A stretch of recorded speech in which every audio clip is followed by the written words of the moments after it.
All right. Welcome to episode 2 of the Path to Participation podcast. Really excited to be here with you guys. And this time it's a little bit different because we are launching our first product that's really going to be out to market, right? We're about a month out, really excited, which brings us to this opportunity to speak on a fun topic, why we made KOPA Hub, right? We're going to talk about the origins of KOPA Hub and kind of see what challenges it addresses. As I've learning all about underwriting and due diligence in commercial real estate over the last several months.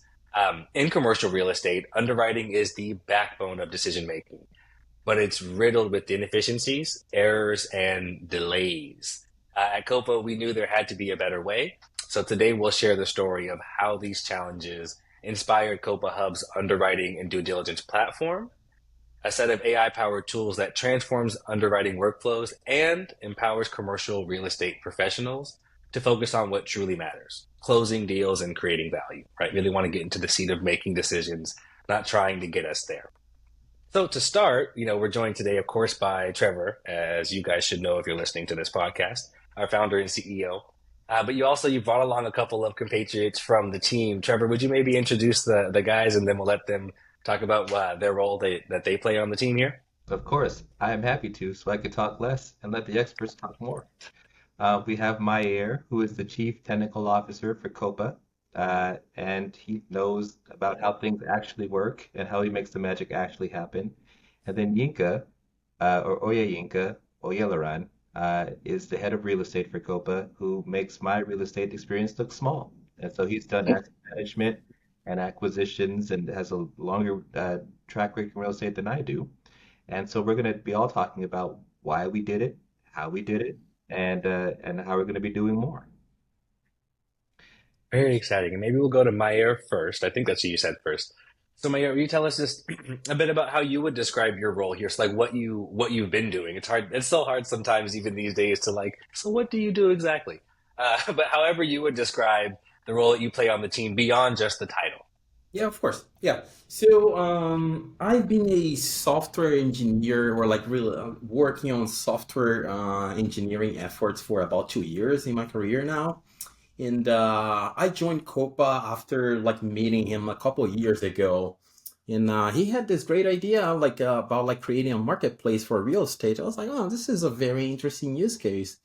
And back then, he was interested in using blockchain as a database to store like these real estate transactions. It was like, wow, this is actually a valid use case because like there's a lot of talk about blockchain like around my industry, which I kind of hate it sometimes.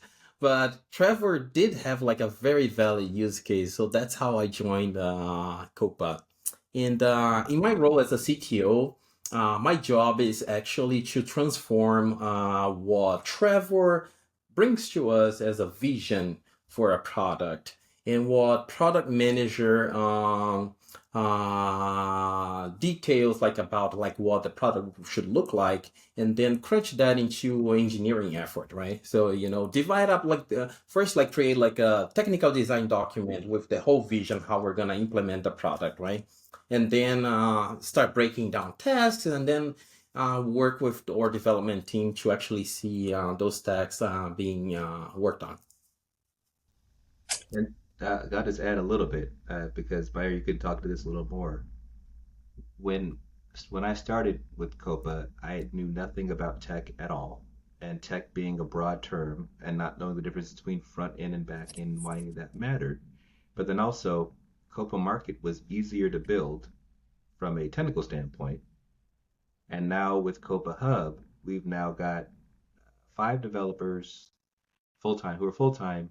We have folks that are working on front end and back end and connecting microservices and all this stuff. And all those decisions we had to make to be the best, the fastest, the safest are all things that you were able to say, hey, look, this is what makes most sense. And here's how we're going to put together. And here's the architecture. So you may want to talk about your background as the architect of where everything goes and how the developers kind of slot into that too. Uh-huh. Yeah, that's fair. So, uh, like I said before, like I've been working software engineering for like a few years, a lot of years at this point, and as Trevor mentioned, like first, when you're like creating like a new platform, a new product, right? You need to design the architecture, right? What's that product is gonna look like on all like facets, right? Front end. What's gonna look like in the back end? What are the integration points? What are the external dependencies? Like for example, like services or providers that you're gonna be calling and like making decisions or like integration like using APIs and that kind of stuff, right? So all that work needs to be done like previously, like before you actually started like coding, right? Because then like you have like a north, you know where you're going. So yeah, Trevor and I like we spend a lot of time initially when especially when we started working on the KOPA Hub product to make sure that that architecture and those technical design documents they were ready. So we could actually go talk to developers and explain them like what they're building. Hey, this is what you're working. This is the overall solution. This is what we think it should look like. Of course, like along the ways, like there are like several like changes because when the world that you see initially, it keeps changing. So like you have to adapt. And those, changes, they also have to be incorporated into the architecture and the design. But it's really good to have like that thought out before you start working on a software engineering project. For sure. So it's from a real estate perspective, and then you gotta get to you because I think this is almost directly related. When we think of a real estate perspective, when I think of architecture, there is how is it built? What are the fixtures? What are the walls made of? What's the foundation? Is it pile driven? Those are all physical things, and there's only so many things you could do in a physical space. But with software engineering, you could do literally anything and everything all at the same time. And if you say it early enough, you can build it. But the same thing, if you don't have the plans, you can in real estate, you don't even have to have the plans done necessarily, even though that's you're supposed to be done. You have the plans done before you start building because you know what the foundation is going to look like. For Copa Hub, it was much more, okay, what are we going to be able to do? And then how big of a pond do we need to, or a river, not river, a lake do we need to build so we can sail across to these different points? Because if we don't say that in the first place, we'll build a train track and we'll go right into a dead end, and we need to be able to have it be broader. So to that end, you could talk about how we met and how long ago that was, and also then your experience in real estate from that time till now. Um, but I think what also be helpful is thinking through all those different use cases that we've now been able to add to Copa Hub, realizing that we want to make it the best possible user experience and not just for internal to Copa market, but out external to the rest of the world. How we Yeah. start adding on more things along the way. Yeah, so that's quite a lot to cover, but let's just jump right in. So Trevor and I have known each other now for 10 plus years. So we met in Los Angeles. Trevor was really getting himself embedded in the real estate community in Los Angeles, both through his work at ULI and through his exploration of just the different players in both the local, state, and national level real estate participants in the LA area. So we had, we had informationals, got to know each other, and it realized that we had a lot of things in common and became friends outside of the industry. So Trevor started throwing around the idea of COPA toward the middle of COVID, almost to the end of COVID. Um, so call it, let's just put a number on it, call it 2020, December 2020 into 2021. Yeah, yeah. Um, and so, and the initial concept was really around the idea of ownership and like people being able to participate in the real estate game. We all, at the age that we were, um, had this whole sort of conundrum of should we buy a house, should we not buy a house, where do we live, how do we live? But we all worked at real estate companies who were either investors, capital source providers, or or basically a clog in the greater machine of real estate, right? And what he came up with the concept of Cobra to me was just one, the story was powerful, and two, the capabilities of what he was building became something that I felt had not only legs but a potential. And as we've worked on it, the scope has grown because of the potential of the platform. And with the advent of additional technology that come into play, we've realized just what a greater scope of what we could be building. So my general background is real estate capital markets. I've been everything from an asset manager at a large investment bank, which means I manage a portfolio of loans that were given out there, multiple asset classes, which is multifamily, industrial, hotels, office, throughout the country, and also retail, and make sure that those follow the letter of the loan agreement and the rights and so forth, including reserve and all that nature, all the way down to working in workouts in 2008. When Trevor met me, I was working at Newmark Knight, helping to manage the underwriting offices in Santa Monica and Irvine, which were uh, underwriting multifamily platforms for Fannie Mae and Freddie Mac, and also doing some other debt capital market products for the larger Newmark entity.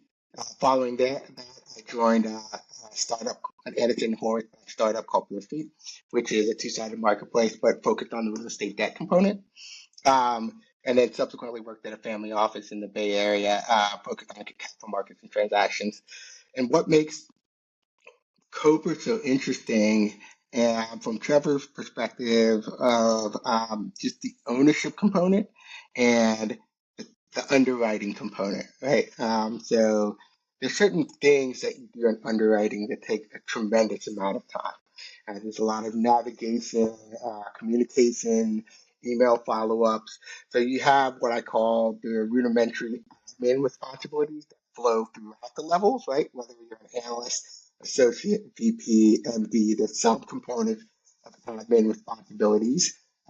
And then you have the larger heavy loads, right? So that includes heavy loads include the model, include pulling together all the various data points from the various third-party reports, all the way to the investment committee meeting where you're actually reading what the summary is, giving back feedback, and moving forward. And that model kind of sticks whether you're doing debt, whether you're doing acquisitions, whether you're doing pension fund investing.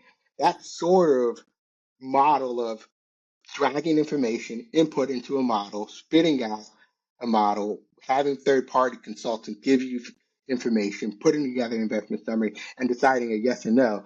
That model is pretty consistent throughout the traditional real estate industry. And that could easily take anywhere from, the quickest could be 2 weeks, the longest could be 4 to 6 months, depending on the transaction and the amount of work that's related, the behemoth of the whatever asset you're underwriting, or the different players that are involved, right? Development is a little bit of a different space, given that I've worked in development as well most recently, but the due diligence process to acquire the land, due diligence process when it comes to the JV, deciding whether or not you want to participate in a JV, it's very similar to what you're going to be doing from the analysis perspective on all those other various uh, products, various real estate transactions or methods. So what we're doing with KOPA is we're basically flipping that on its head. We're saying, what are the responsibilities that we can truncate the time it takes to do it and do it in a much more efficient manner and in a way that we can replicate that same method over and over again, regardless of what capability you're aiming for, whether you're doing a debt transaction or an acquisition transaction. Um, and then once we have that, how do we scale that up in a way that now it becomes something that can easily be ubiquitous across the industry? One of the other things that we noticed, and I personally noticed in the underwriting process, is there's existing technology out there, and Trevor will nod his head when I say this, that is very, very annoying to use. It is not logical. It makes it very, very difficult to translate what you see on paper into a final model that the software may spit out. And it does it in a way that a simple misstep can throw the model off for magnitudes. And it becomes very um, very hard to triage to understand where that mistake is coming from. So what we're trying to do is say, okay, here are the components that can be automated from that process that we can pull in without us having to manually enter things to reduce the human error, but still get a better product outcome.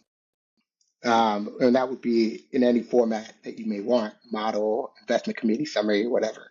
And then the back end of that, which is the ownership story, is how can we get people to participate in what this is at all levels of the investor parameters, right? So what I mean by investor parameters is if you're an institutional investor, if you're a mom and pop investor, if you're somebody that just has a couple of dollars, right? How do we get it so that you can all play on that level, right? And so that's one of the challenges that we face with KOPA and what KOPA's various products, right? And Trevor will go through them, KOPA Marketplace and KOPA Hub actually provide a solution for.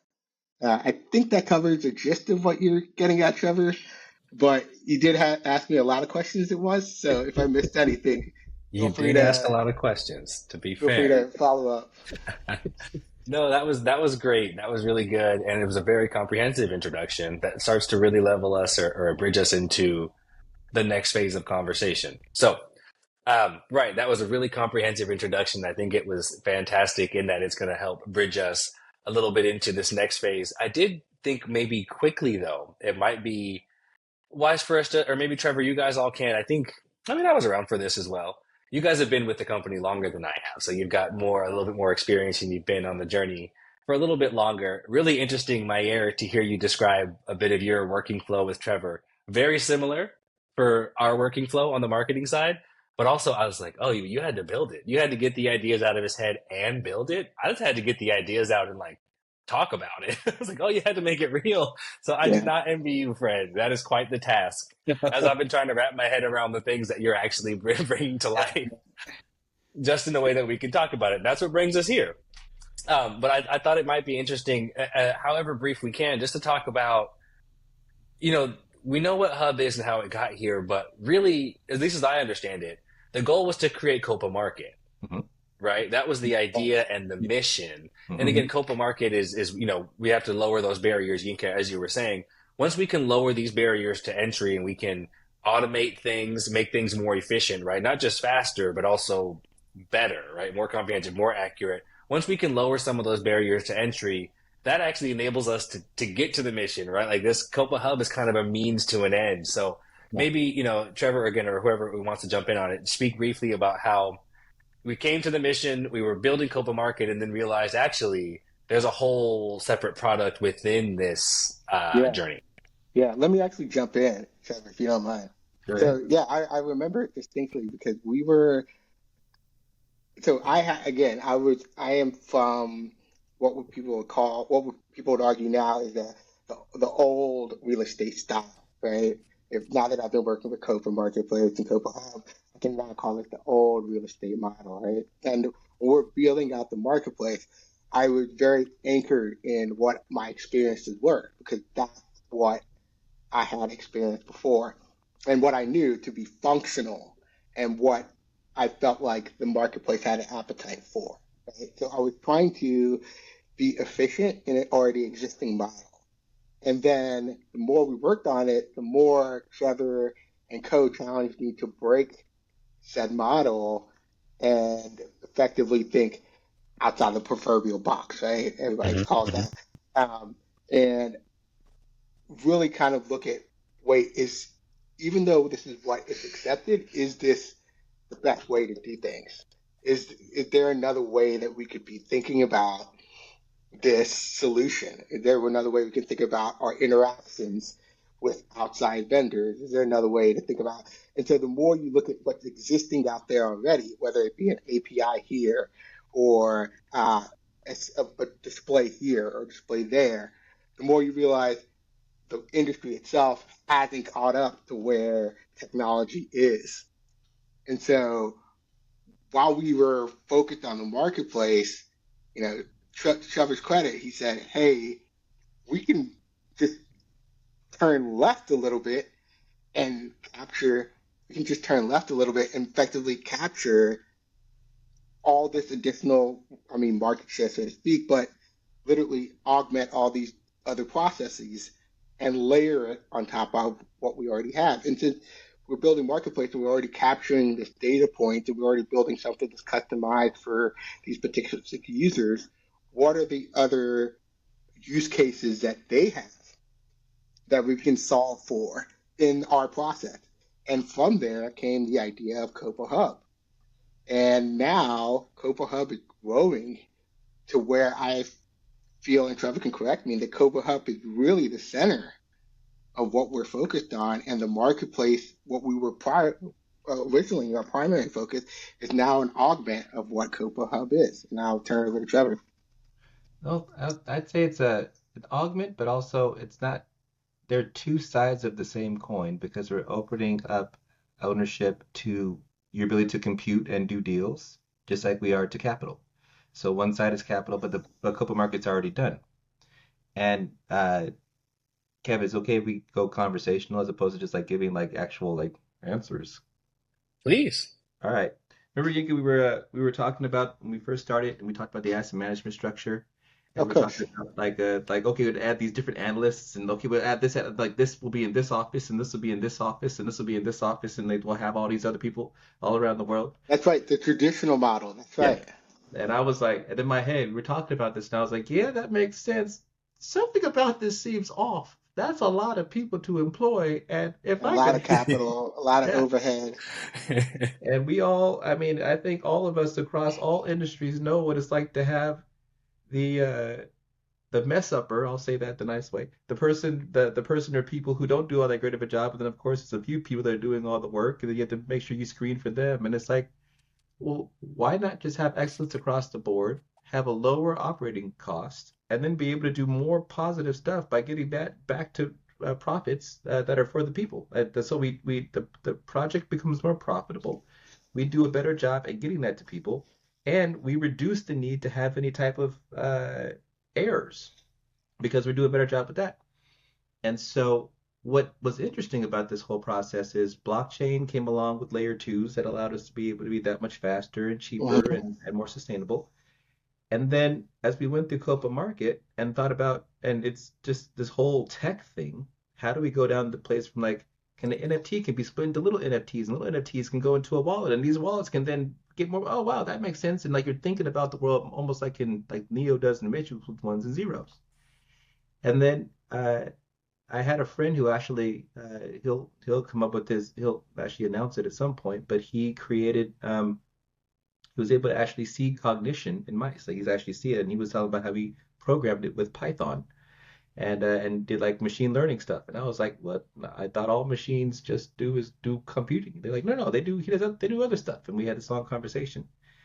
And um, but no, it was time. He was able to see time in the perspective Mhm. of like this, like he could visualize time. It was fantastic.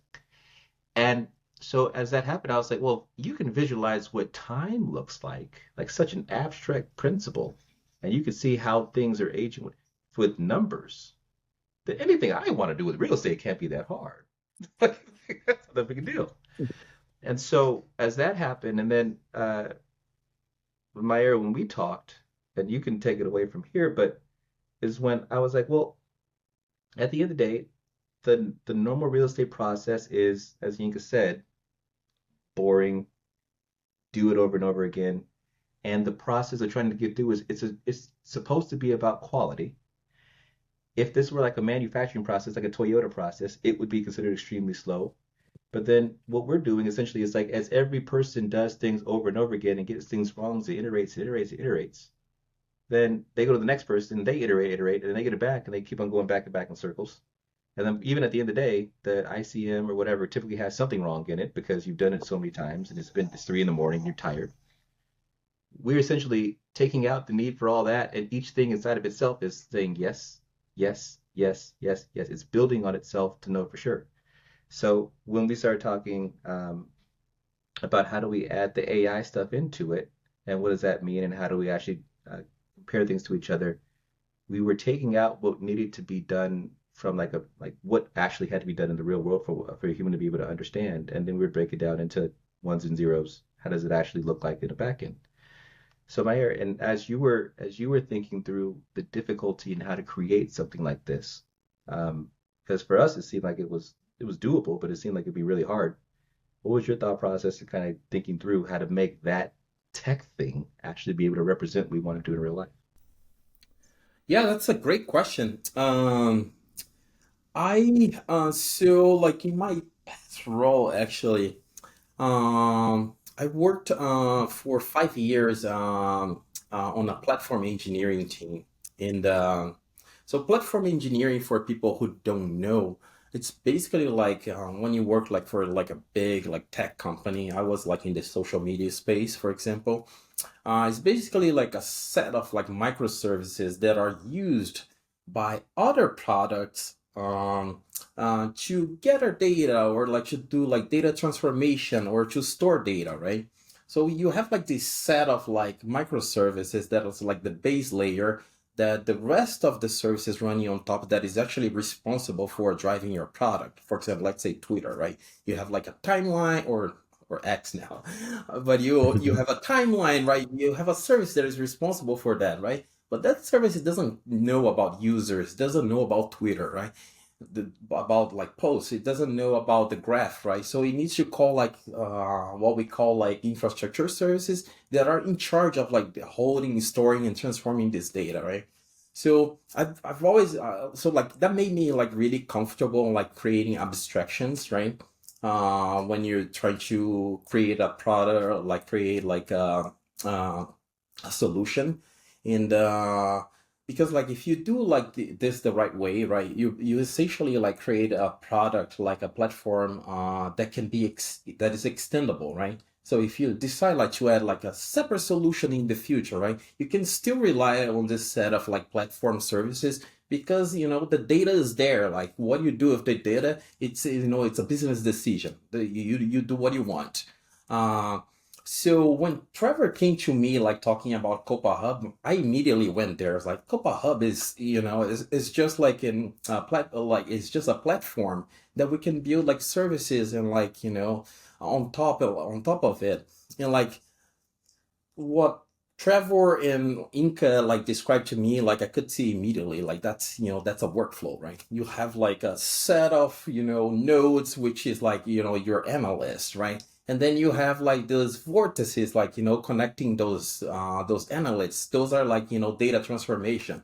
So we just I immediately came to me like we just need to create like a workflow manager. That's it. This is simple. This is a problem that has been solved for like 50 years. I mean, if you're into like the computer science background, so it's just like we need to code what a real estate transaction, what a underwriting process looks like into a workflow, right? And then you define that like using like some sort of like a language, and then you write a service around it to drive like these workflows, and that's what we decided to do.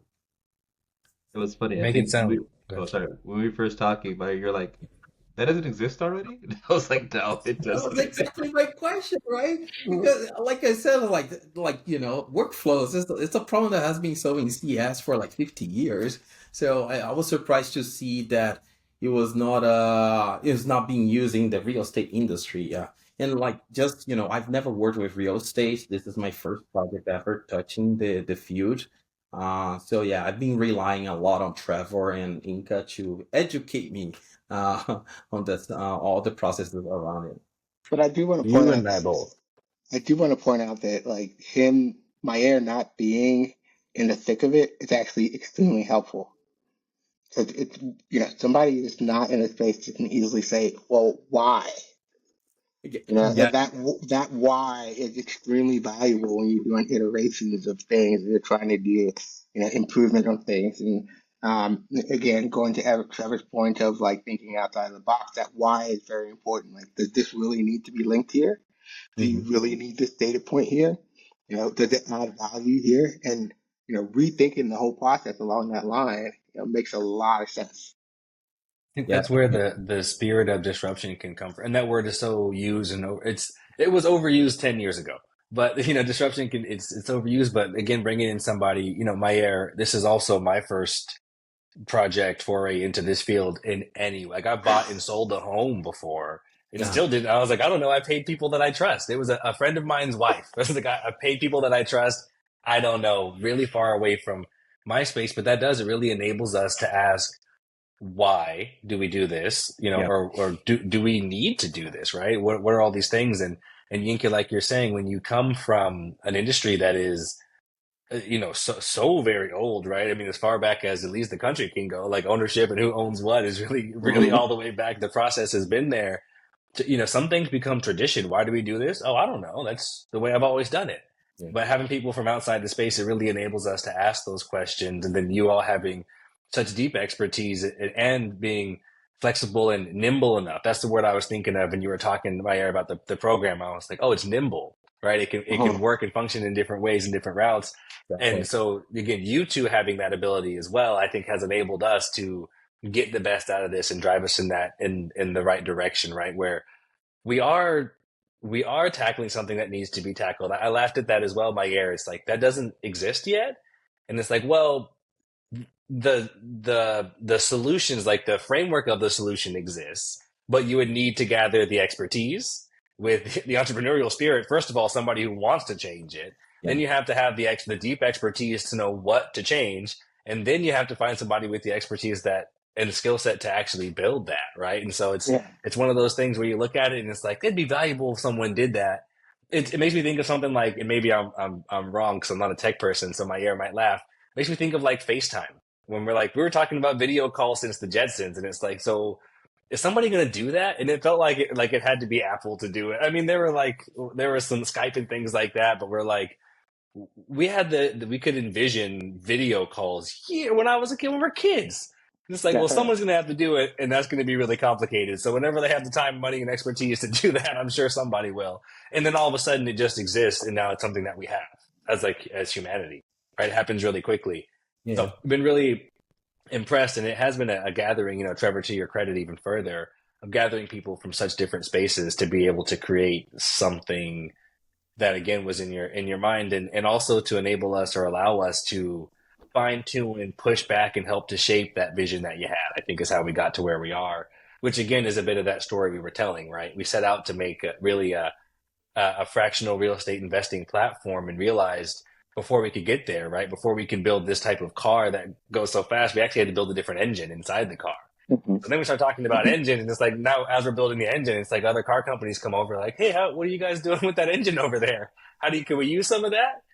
So again, it's become a different product. It's part of Copa certainly, and you cannot take it away from Copa Market. Copa Market doesn't exist without Copa Hub, but it's become a platform and set of tools that is valuable. It's monetarily valuable, but really when I think of its value, I think of, again, how much time we can save. And Yinka, I think you started to bump up against this, which is all of our mission here. What are the opportunities we can open up? It's not just about being able to move faster or cheaper, but if we could move faster or if we could move cheaper, what new opportunities will we look at? And what are the places and spaces that we're not looking because it takes too long or it's too expensive traditionally? When we throw that out the door, it genuinely changes the landscape, which will get us to market when we get there. But all that said, taking a moment again to drill into just the commercial real estate space, right? And Yinka, you did a good job of teeing this up. I want to give you guys another opportunity to talk about the landscape of commercial real estate underwriting and how its inefficiencies and challenges have really inspired us, right? So you started to talk about it, but what are those inefficiencies and challenges that you guys see that are like, man, we had to change this? Trevor, you want to go ahead? I'm gonna go ahead and go short. So if I go long, y'all be like, hey, hey, hey. Um, what was interesting, I think, for me is because, and going back to the Copa market thing in particular, my number one thing is that we had to provide security. Like these are people's savings that they're putting in. They're seeing this is their money. This is their livelihoods. This is not funny money. We're not playing around with it. We need to have trust and we need to be as secure as possible. So we had the blockchain, we had all that stuff, and that's all great, and that's going to make sure people are secure. But there's an adage in real estate: garbage in, garbage out. And so if we do bad underwriting and we bring on bad properties and the properties perform poorly, or we have a bad sponsor, or we have a sponsor that's convicted of a crime that we didn't know about that then embezzles money, That would be upon us, and we can't have that. We have to get 100 million people out of poverty around the world. And so, in thinking about how do we make this as specific and quality as possible, that became the thing of like, okay, well, KOPA Hub had to exist because we couldn't bring things on without there being mistakes, and we can't have mistakes, not like now. So the other thing that when I thought about the mistakes actually come from this the original place of like every single place I went. I think I was the first person at one of my private equity shops to create a template for an ICM. It had never been no one on the team had seen an ICM template ever created before, and that was in Word. And we had to do that because we had a deal that we had to close, and we all worked. It was 4 or 5 people working a month, day in day out, weekends included, to get one deal done. And we would have made mistakes and we had to go check over each other's stuff, and we had to work really, really well to make that happen. And I was like, well, you can't ask for that for a team of 5 people every single time. You will break down. You will fall apart. In addition, before the PE job, it was very common to stay into the office till 10, 11, 12. You start making mistakes at that point. You're Mhm. tired. At 1 a.m., you're more likely to make a mistake, and it's not your fault. I mean, they'll blame it on you, but it's not your fault. And so the way that typically real estate has worked before now has been people don't realize that what provides the value is actually the property. Like like where the property is located and what it's zoned for actually means a lot more than are you that smart that you could do this thing. There's a few trailblazers that actually make some stuff for real. Most of it's just buy what exists. And so because there isn't that thing, people can say, well, I could be cheap and I can just work a 20 something year old into the ground. And if they can survive and make it through and ultimately make more money, great. And if they can't, doesn't matter to me. I'm still rich. That's not a way to run a company. That's not a way to have people on your team, and it's not a way to have people ultimately have more ownership. And so Copa Hub, much more, and the idea of what real estate industry underwriting, all that stuff is to me was exploitative in that you're working your butt off, you're trying your best, you're going to make mistakes, you're going to get reamed out for it when you make a mistake. It's just bad, and it's not really helping many people. And then, of course, you can only do the deals that are big enough to then justify the money that people are spending on you to do the underwriting. So it is only going to be for bigger properties. So you can't go to areas that may have less opportunity because you're not going to be able to get the return from that. And now, of course, then Mhm. you have those areas not getting investment, and then that keeps on going down while other places keep going up. All that needs to change, like straight up. And so we can expose the value that actually is there, that's been there the whole time. By if we take out the 100 hours, 200, 300, 400 hours it takes to do a deal down to 10, and you can do that in a weekend and feel very good about your numbers, and then you can make a what is going to be less money but a larger return or larger cash on cash return. Why wouldn't we allow for everyone to be able to have that and do that at scale?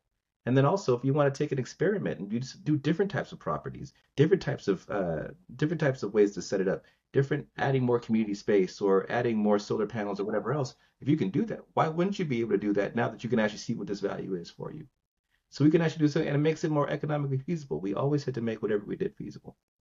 So for me, the idea of what real estate underwriting was, it was a necessary evil because you didn't want to mess up and lose $50 million on a deal, or put $50 million into a deal that was dumb. But now we can take that out. We can change the game that much more different, faster, and better. Now you can tell Yeah. me what. No, no. I'm gonna try to take a different approach than your initial explanation was great, but a slightly different approach. Underwriting due diligence is a game of identifying and isolating risk from a deal. And what you're trying to do is effectively convince the group of people that you've done enough research, that you know what the potential risks are, know the most unknowns that you can possibly know in a transaction, and you feel comfortable moving forward because you anticipate the return to be X, Y, and Z. And Trevor's right. You spent countless hours reading things, taking in information, trying to distill information different ways in order to feel comfortable about the risk you're taking. Simple for a lot of investments. That's a simple approach. Um, Underwriting, though, even with the inclusion of new technology, had compartmentalized parts. So one technology does this, one technology does that. one technology does the third. And you're trying to like group these different technologies together in a way that they don't really talk to each other. And so somebody got to take this information from this technology, put it over here to get this out of this, take it over there, and then pull it into a write up, and then take it to somebody who's going to mark it up and give it back to them, right? And so we saw all that, right? And we said, okay, how do we reduce as much risk in the process as possible? And then create a way that it's one technology that talks to you through the whole process and gets you to a point where you're comfortable enough to make that investment. And how do we do it, to Trevor's point, in a way that everyone or a more significant portion of the population can play and participate, and also be able to go into newer areas that are often untouched. And I think for a lot of us, we have experiences where there are neighborhoods that we see as value, that larger institutions may not see as value, but we know that there's capital in that neighborhood that values it. And if we could bring the cost of presenting that value to them lower and identify those risks, then the community itself would invest in itself. So, when I think about what we're doing to tackle underwriting, I think about those three things. Yeah, that was incredibly well said, and I think it makes me think of one question. So I'm going to do my best. For Yinka first, and then maybe I'll go to Trevor as well. So I know this can be tough, especially learning again over these several months about how big the product is. Right? It's not one product; it's so many products, like you were saying there. Right? It's about bringing them all together. So if you could, in one-ish sentence, right, or in something with a pin in it, how would you say, or how would you describe the way that KOPA Hub transforms workflows for underwriters in commercial real estate? Ooh, okay. I That's a great question. Um, I would say is, and I cliche to this point, but it is a one-stop shop to intake information, identify risk, and present the findings while allowing people to participate. So if I was an underwriter, let me take a step back and see if I can reiterate that.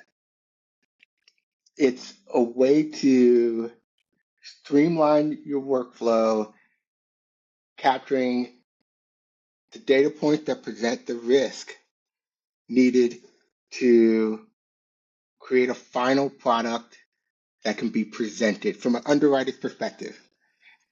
It's a streamlined ability to identify all the various risk components from the data present and have a presentable final product. Excellent. See, it's so interesting. It's so new that it's still. I mean, we're still getting better all the time. And like, how do we describe this quickly? Like, how do we Yeah. really describe all that it is? But I think that was really solid. Trevor, do you want to give it a shot as well? How does COPA Hub transform workflows for underwriters? I'll give it a shot, but also I want to go off my ear said it too, because I have a feeling that you're going to say it in a way that is going to blow our minds, because you're going to be like, oh yeah, it's obvious. That's a Uh, great point. my If I said it in a sentence, and I'm going to speak on it from like the owner's perspective, right? Like the Hmm. business owner's perspective. Copa Hub is a way for me to know that I've done all the due diligence that I need to do, reduced all the risks I need to address, that I have the full power to make decisions, and that I can do so faster, six, seven times faster, and seven times cheaper than I ever could before. And I'm now unlocked to do whatever the hell I want with it and do all types of new things and new permutations and combinations. Oh, I'll take it. How did you want to phrase the question to my ear? Same question, or are you phrasing it different? Same question, because Maya, you know what people are having to do, and you know how stupid the process is currently. So if you were to say what it is that what are we doing? How would you say what do we say we're doing? At least when it comes to underwriting and due diligence. And that's what we want to take away from this question specifically, at least, is like, Trevor, we talked a lot about features versus benefits, right? Like features are the features we built into the platform itself, and the benefits are like, so this enables you to do what with it, right? Like how we're moving faster might be feature based, right? And then it's like, hey, this enables you to do XYZ process faster. This is more in the benefits realm. It's more of the how is it transforming your experience for our user base? So that's it, right? How does KOPA Hub transform workflows? Do you want to take that one, No, Trevor? no, that's you, Meyer. Go ahead. Well, That's you, Maya. actually, Yeah. yeah, I feel like that's a tough question for me to answer just because I don't have like as much insight as Right. what the job of an analyst like look like on a day-to-day basis, right? And I think that's what's good. And again, I think Trevor has a good point. It reminds me sometimes that as much as I'm like, so what do you guys think? Like, I don't know. It's not my field. It also is valuable to hear it from our perspective, from the marketing seat. There's stuff that I'm just listening right now that I'm like, oh, you guys missed stuff.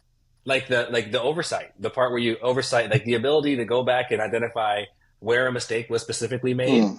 or the ability to see who made the mistake, Hmm. right? So when Trevor says the owner's perspective, like again, even for me, and I have never been in underwriting in any way, I'm like, oh, there's some stuff you guys missed. I think of it differently. So again, even to that point, the way you think of it might really paint a different picture or a different, a different side of this cube we're Yeah. talking about. Yeah. So for me, like I see this as like I know that ChatGPT comes up a lot, like in conversation these days, or like any of like these LLM as a service. Uh, and I see this like the same way, right? Basically, right, you have a service that was built to automate and to make sure that you can move fast, like during the underwriting process, right? You don't need to jump in like into three different platforms, right? You don't need to scan documents by yourself. You don't need to try to parse information like from like a 20-page PDF, right? That's all done for you. Like the platform takes care of like, all this like you know boring like tasks, right? And it does in a way that is not only faster, right? But it also because it's automated like through like machine learning and like OCR, it also takes care of like that errors are not made in the ingestion and information input pipeline. So the data that is in the system is always correct.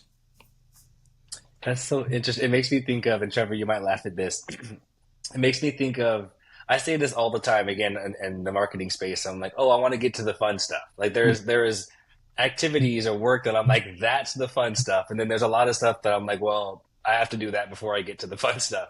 So that makes me think of one way almost to describe it. If I'm someone who loves this field, right? Who is passionate about making these decisions, about finding properties, people that are passionate and excited to go and present this new memo or help the investment committee make a decision.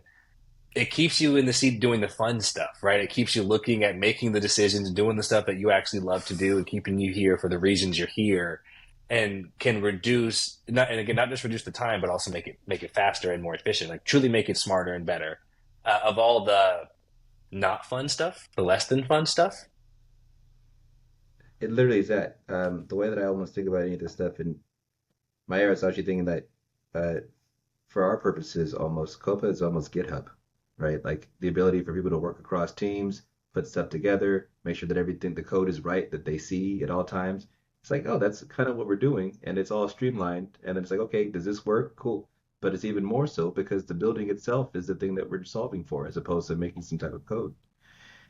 From the other perspective, when it comes to underwriting, it's funny. It's almost like in volleyball, you have a set, like you set up and then you spike, right? And everyone loves the spike because the spike's the thing that everyone goes like, oh, I hit that on your head, whatever. But most of what is, and then you also have like the recovery, you have to do like the recovery bounce, whatever. Most of what all we're doing is the initial bump is at the beginning, and then our setup is the second thing. All we do is keep it up for you to keep on spiking. You just spike the ball over and over again. So by the time you come into work, you're just spiking. You're not no setups, no back and forths, no warm ups. Just get up and start spiking. That's what Copa I Hub like is. that one. I Yeah, like that one. I'm gonna have to bring the volleyball metaphor back, right? A little bit of set and keeping the ball up. You guys come in and bring it home, score some points. I just made that up. I was gonna try to use like the basketball at last minute, take the last shot, but then I was like, well, sometimes you miss those shots. Whereas it's a spike, I'm just gonna jump up and hit it. I like this one more. I Yeah. like this one more. Okay, that takes me right into the next question. And again, actually, I was thinking it was more for Trevor and Yinka, but Maya, maybe we have good answers too. The next one after that is for you specifically, though. So you sit tight. This question, with your specific experience and your varied experience, right? You guys have in the CRE field. What features in KOPA Hub excite you the most? Like, what individual features are you like, that's awesome? Ooh. I got both of your guys' reactions to that was awesome. You both went, hmm. Yeah, no, that's a good question. You can go first. Um, I know what mine is, but I have two in mind. yeah, yeah. If it helps, I can read them off too. I mean, you guys know them, but I do have the list going. Read them off because I think I have one, but I'm trying to rank them in my head. Go ahead and read them off, and I'll tell you which ones. Okay, let me see here. I know we've got send out and onboarding, document ingestion and extraction, our information display, our AI enhancements, our data comparison feature, our KYC and KYB feature, which is the most fun to say. We have AI task assistance, final acceptance, third party tracking, Yeah. AI thinking and next steps. We're almost there. Overview and pipeline tracking, report exporting, agent access, and then we get, of course, to our templates. So written templates for ICMs, and then Yeah, visual external templates for yeah. offering memorandum. See, this is why it's so hard because they work together so efficiently that like you're asking me to parse like the full process just works so well together that you're asking me to parse a component of like it's like I have a blueberry pie and you're asking me to choose which ingredient of the pie is the best, and I'm like, well, the whole pie, really, it's the I whole don't pie want it that I without the like. crust. Yeah, I mean the Yeah, fair crust is enough. great, but like I also like the blueberry. I like the filling, I like um so I I really like so one of the components that I used to drive me crazy the most in underwriting process was the third party management of like all the different third party reports we have to get, ordering them, reviewing them, getting them into the system, making sure that like all the errors that the vendor actually did were caught up front and like all the and so like that to me that takes a lot of time. It takes more What does time than that look like? Like, what is that in reality? What is that Is it like, is it emails? Are you Googling things? What does this look like? okay, so it looks like this. I get staffed on a transaction, or I'm bringing a deal in, and now I have to tie up a third environmental appraisal, zoning. I may have to have an additional broker value of opinion if necessary. If there's something that's discovered on site, I have to have a phase two, or may have to have a phase three, depending on what's going on at the property. Then the reports come in, right? So physically, the reports have to be done. I have to wait. I have to choose a vendor, right? You have a list of vendors. Got to choose one. Got to find a reputable one, right? Got to make sure they haven't done mistakes in the past. Then I have to engage them, negotiate what that engagement is. Then I have to meet them on site. I get a first draft of the report, maybe a second draft, maybe a third draft. So we're talking a 2 week period already has gone by. I've already wasted money going to a site to meet somebody who, God forbid, if they don't show up, right? So that's already gone. Then I get the report. There's a back and forth on whether the report makes sense, what assumptions they're making. Then I have to go and take the data from the report, input the report into my model, pull the various components I want, maybe extrapolate part of that into my investment parameters. Then I have to go back and handle the vendor payments of that. So these are all in a large clog machine. These are all done by various parts of the business that has to sort of talk to each other, right? Yeah, Mhm. make sure you pay the vendor, make sure you do that. Being able to do that in like 4 steps is amazing.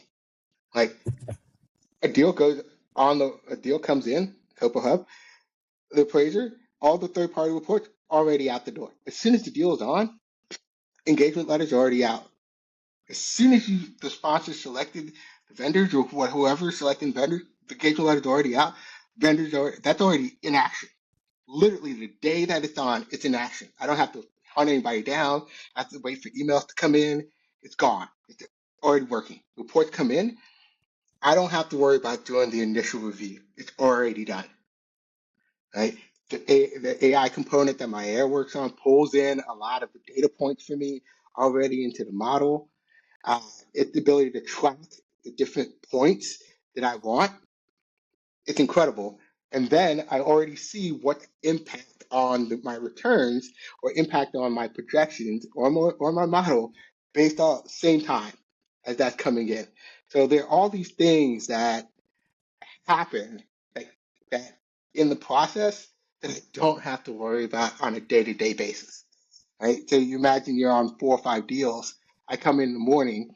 I got to worry about where the third party is on this deal, where the third party is on this one, where it is on this one, where it is on this one, versus hey, I just come in and I have my.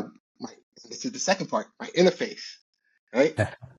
And the interface just basically, literally, goes right down the line, and it's like this is in. I can go straight to those. The data points are already in. I take a look at the data point, make sure it matches my assumption. Deal's done. Like that part of the deal's done. Next deal. Like it's just the interface makes it so easy to just move right through seamlessly my work stream. And now, yeah, I might have 10, 15 deals instead of 5 because I could just move through things seamlessly. So it's those two to me work hand in hand, and it's just cutting hours and time off of my day, right? To be able to like move into the final review and decision making processes. So to me, those are the two components that I think they work. Like I said, the whole system works hand in hand, but those two working hand in hand to me is just exciting. And I got others too. Trust me, I have much more. I was picturing that volleyball metaphor. It's like that's a lot of that's a lot of set before you can spike it. But then you brought it home, and it's like, yeah, now I can actually get back to spiking the ball and scoring some points. Exactly. Absolutely. So Trevor, is there one that sticks out to you? yeah, you can stole it at the end. I was going to say the interface because Go on. if you have an interface that you can go through, so the other thing too that you could tell me if you didn't do this, but like I would always either have to have I would try doing it in some kind of project manager, and it never worked because it never really worked for real estate. It was always like Asana or whatever. They'd always they'd be fine, but then they wouldn't work that well. They knew who else was on the team, didn't know how to use it, they had to go and export it anyway. So and then so it was always in Excel, and then Excel you would like get something, then it would be like, okay, this has to be turned around right away. So you do stuff, you forget to update your stuff, and then it's always something, and you're like, damn, did I forget to do that thing? And that one thing that you want to do at the beginning of the day you didn't do ever because you've been doing all this other stuff. The idea of an interface that says, here's what you have to do today. It's done. You can go home now. Or you can go do more stuff. I don't care what you do, but all your concerns are now you're done. So you walk in the morning and you just have this smile on your face like, oh, hey, this is outstanding. Not outstanding like great, but outstanding like I'm waiting for this to come in. Huh. Hey, excuse me. Do you want to give me that thing? Because I have to fill in my pretty UI here. Just that. And then the fact that in later iterations we'll have it so that your entire team will be able to be in the same deal and be able to see it and know what's happening. So you don't have to send emails. You won't get that 12 a.m., 1 a.m. Hey, where are we at on this one thing that we haven't talked about in 3 months that you haven't asked for? It's right here. Check it. Or you'll still get the phone call, but it'll be way easier to answer the question. Oh, Yeah. I don't know. At this point, it'll be faster for them to log in and just be like, yeah, we're here. Done. Yeah. And even at that, if something is delayed in the interface, oh, it shows up. Mhm. So now, with the vendors especially, now I have a reporting history. I know a trend of your behavior as a vendor on countless deals. So I can decide on better vendors. I can decide on better third parties that work with me or work within my system to get where I need to go. So historically, there's no tracking the behavior of the outside parties. So if a appraiser makes mistakes consistently, that might be one appraiser from, Joe Schmo shop in San Francisco, but Joe Schmo shop might have an Atlanta office, and they do great work, right? But if I hire Joe Schmo, I don't know who I'm getting. Now I know if I hire Joe Schmo and it's this person, then I can go and see their trend behavior and say, "Hey, Joe Schmo, you can't put that underwriter, that appraiser on our deal. No, that's not going to work." Or you can't put, or this zoning office constantly makes errors on their own zoning stuff, and that will kill a deal. So, just being able to get like again, to Trevor's point of correct information in the system consistently. Now we can see the behavior and identify where those mistakes are. Just being stuck in that. I'm such a metaphor guy, of course, as a historic person. Thinking of the volleyball thing, I'm like, now you also get to choose which set you want to spike. Right? It's like I don't have to just spike it when you set it. I get to pick the one that's positioned best for me to hit the shot that I want. And if that's a bad set, Exactly. well, I got options. Yeah, yeah, That's right. yeah. That's right. Okay, really special. And again, the excitement I can see from you guys makes me excited because this is what we want as we're getting further and further into the industry. Is like, yeah, be excited. This is awesome. Like this is actually really, really very cool. Yeah. Okay, excellent. The funny thing that it seems obviously we're building a lot more and it's going to be, even bigger, but like I think of because it's not just you in the office at 1 a.m. You got friends and those friends that have families who they don't see. And you hear about people's relationships breaking apart. You hear about people not seeing their families, people not seeing their parents, people not seeing their like this is a common thing. And like you can see when people come in the following morning and their eyes have big bags underneath them. It's just like it's killing. Like it's literally killing. And like they're not happy at the end of the day. And at the end of the day, it's way too late, but they're not happy anyway, because then they do it and they maybe get a bonus. That's good enough. But Mhm. oftentimes you see people like burn out. It's going to be so nice when people be like, I did great work today. I spent more time spiking and I went home and I got to see the sun, which means tomorrow when I come back, I would have slept and therefore I'll be better at what I do again. That's a good point. Burnout is very real, and this is certainly the type of the field, right? I mean, maybe the field, right? I think about all of my buddies, like this is the field that does it, burns people out. It's really hard, and it is a churn and burn. And I mean, it's not working with your hands in the traditional sense of working with your hands, but it is truly a human capital, right? Mm-hmm. Into human capital intensive. It's extremely intensive. I remember, yeah, going through that growing up all the time, and people are like, "I wish I had a job like you." Like my brain is so fried. I've been working for 18 hours today, and I can't think at all. It's like, well, you're not tired. It's like, no, I'm very tired. Yeah, the burnout can be very real, which actually is an excellent bridge to the very next question that I had. Again, I think my year to lead, but for all three of you guys really is can you share any early challenges in developing KOPA Hub? Were there any like hurdles or moments where we're like, how are we going to do that? I I'll let my heirs definitely start that. Trevor's laughing already. yeah. I have tons. Yeah, yeah, yeah. What's the So good one or the first one that comes to mind? I think the first one that comes to mind was uh, when we first started talking about developing uh, developing Copa Hub.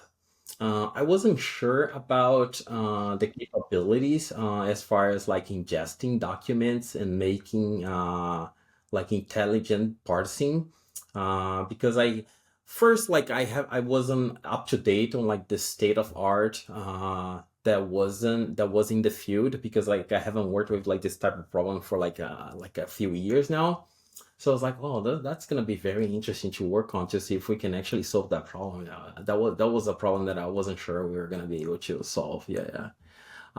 What did the problem look like? I mean, is it like, oh, these documents are different? What was, from your perspective, Well, what was the problem? Why was it so hard? yeah, so the problem is like there isn't like a spec, right, for these documents, right? When that you're trying to ingest. You're basically like it's the same document, meaning like that it's the same intent, but Mhm. they all have like super different formats, right? You Mm-hmm. can have one that is like half a page, and then you can have one that is 30 page, but they're all like being ingested with the same intent, right? So that's a very challenging problem to create a schema, if you will, like a framework, like a template on how to ingest like these documents. And how did, I mean, up to you as to levels of complication you want to get into, but how did we go about solving that? What was our approach and how did we solve this? It's a multifaceted approach Hmm. where we use like pattern matching combined with LLM to solve the problem. So basically, yeah. So first, like you tackle the document using pattern matching. So like patterns that you know that they should work in the majority of the use cases. And if that fails, then you have like a safety mechanism, which is like, enlist a LLM agent to try to find that information inside the document for you. And again, it is just a note, I guess. And you've mentioned it a couple of times, which I think is really interesting. Maybe more than a couple. How much technology has changed even while we've been working on this project, Mhm. which is not that long. Oh, But no, some of the absolutely. stuff that we're using is like, oh, it didn't exist at the time, right? Like we Yeah. really are on the bleeding edge of tech, and there's new stuff coming out. Like, oh, that will help. That will help us right now. Yeah. So I'm excited to see. In fact, that takes us to the very next question, which is awesome. Unless Trevor, you have a good challenge you wanted to share. But it's funny for me. It's more conceptual to know Mhm. what you do in something. And actually, this is important for us to mention too, because with Yinka and I, with the real estate stuff, it's knowing not just what happens 80 or 90 or 95% of the time. It's when someone tries to screw you, what happens that 5% of the time. So make Mhm. sure that we have all the extra stuff ready for like, oh, don't try it. Just stop with your time. It's not going to happen. Um, Fair, yeah. oh no, that's the because if I were a criminal and I was like, oh, there's this automated process, how can I game it? And the Yep. fact that Hmm. we've made it game proof and that we thought deeply about everything that's there, we've made game proof. So it's like, try it. You're just gonna waste your time, and you bought it. You bought a license for no reason. Um, when I think of what's hard is when my air first asked me to do a sequence diagram, and I was like, what in the hell is a sequence diagram? Yeah. Yeah. Yeah. And you sent it over, and I was like, I guess I could do that. And I was like, okay, cool. I'm gonna go to this cafe. I was like, I'll knock this out. Oh, Right. this is gonna take some time. It does what? Wait, the arrows have to be different. Some are dashed, and some are solid, and some do this. And oh god, this is gonna be a lot. But it's a You should constant describe thing. what a sequence diagram is for Yeah, I people still who don't don't know. know. It, Uh, it's a it's funny. So in finance, I think it's much more common for someone to say, I want to do this. VP, analyst, whoever, you go work and bust your head into this wall until it happens, and I don't care how long it takes you, you're going to do this. And that's it, right? And if it's wrong, you're fired. Like, it's just that, right? So it was like I had this in my head, and while I worked in finance, I didn't become that person. So my thing was, if I didn't explain it well enough, then it was on my fault, right? And I got to do a better job explaining. And so when Meyer first asked me to do a sequence diagram, and then as time's gone by, and I've helped or created things for other folks on the team who don't know real estate, the hardest thing is being like, how do I get all of this down in a way that is, and then I write a lot of stuff out because I was went to liberal arts school, so I write, and I was like, yeah, I'm not reading all that. That's make no sense. And there's ambiguity in words. How do you make it something that people can see? And as I did more stuff, I was like, oh, this is a lot of stuff I have in my head. Oh, I should probably this is gonna take some time to be able to put it. Oh, no wonder people be confused when I say this one thing and that thing, and like it's like, yeah, it's easy. And it's like it's not, right? So for me, I think the idea of saying, yeah, we're gonna automate, and well, I should also say what was good is that we were building it to start to be perfect for Copa Market. And so that made it easier that we knew what our end goal was. Now that we've been able to add all this other stuff we've been able to add is because it's taught at least me over this time, how do I think about this as a product or as a design mechanism that, okay, this is where this thing goes and here's how that flow works. Because there are so many things that I think as humans, we don't even recognize the complex things that we're doing Hmm. if you're trying to break that down into code. So we've done a lot of really interesting things, and how they all connect and surface and interweave with each other is the key. But it's also really hard to know that you're doing that in real time because I didn't know what was possible. I was like, why don't we try this? And my favorite thing on most calls, my air and everyone else on the team, or the designers, be like, "Yeah, that's dumb. That isn't gonna work." And I'd be like, "Okay, well, how about we do it this way?" No, that's not gonna work either. Okay, but then they'd be like, "We could solve it this way," and I'm like, "That sounds great, right?" That's how this team has worked because there's no way that like I don't know what's possible or not possible. I'd be like, but I want to achieve that end and what's closest to that end. And then maybe we know that technology is getting better, so maybe there's a way to get to that end later on. But what's the next best thing that we could do right now? Right. Okay. Yeah, sorry, I got about 5 more minutes. I gotta wrap up. I gotta pick up my son. So Awesome. We are right at the very end. But just to close that up there, Trevor, that Yeah. we talked about, like, my ears like, why doesn't this exist already? That's why. It's like it's bumping your head against the wall. It's like bump, bump, bump, or up, down, down, up, down, down, down, up, down, down, down. And it really is a lot of trial and error and really figuring these new things out. Okay, well, we've had a fantastic conversation. I've got one last question for you, and if it happens to go long, and Yinka, you got to go. Really appreciate the time. My last one, which again is open to you guys, is just how do you envision Copa Hub evolving over time, and do our best to keep it Copa Hub, right? Because I know there's Copa Market and Copa the company, but how do we envision Copa Hub evolving over time? Ooh, ooh. Yeah, yeah. Awesome. To wrap up on. So I envision KOPA Hub and yeah, it's a platform, right? And I envision the platform going vertically and horizontally, right? Vertically to the various different aspects of the real estate industry that touch, whether it be underwriting, whether it be asset management, whether it be investor reporting, whether it all goes all the way up to the actual investor engagement, right? So I envision all responsibilities within the real estate space and now work from a central platform. Everything from IR to intake, right? It just seamlessly evolves. So where do I see Copper Hub going? I see, ideally, I see it becoming the ubiquitous language that is used within the real estate space to process, communicate, present, and distill all information that's related to real estate.